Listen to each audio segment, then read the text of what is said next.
Ça fait longtemps que le réseau est fragile, ça fait longtemps qu'on le dit que ça fonctionne pas. Plus de 4500 infirmières du réseau public sont actuellement en congé de maladie ou en arrêt de travail, selon des données obtenues par le Journal de Montréal. Du côté des infirmières auxiliaires, on compte aussi plus de 2200 absences. On est confronté à tous les jours à de la violence, de la détresse, la mort. C'est des choses qui viennent porter une charge émotionnelle très grande sur les soignants. La surcharge de travail, le stress, l'épuisement et la violence de certains patients figurent parmi les principales causes de ces absences.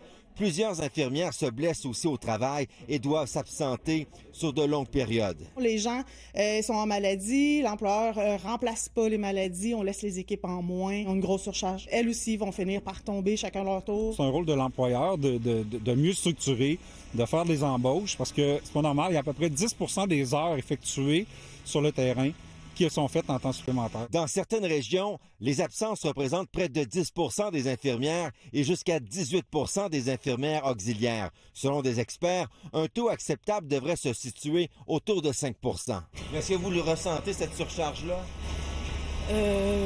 Oui. Et comment vous le prenez? On essaye de faire avec les moyens qu'on a. C'est difficile? Pour le moral, effectivement, la dynamique de travail en est infectée, ça va de soi.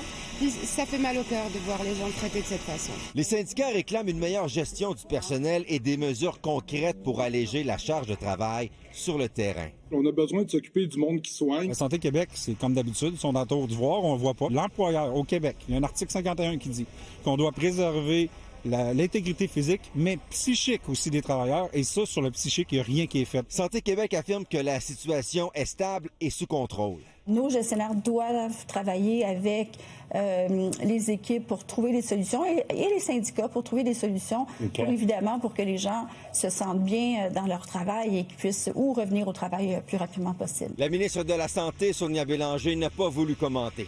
Kevin Crunk-Desmarais, TVA Nouvelles, Laval.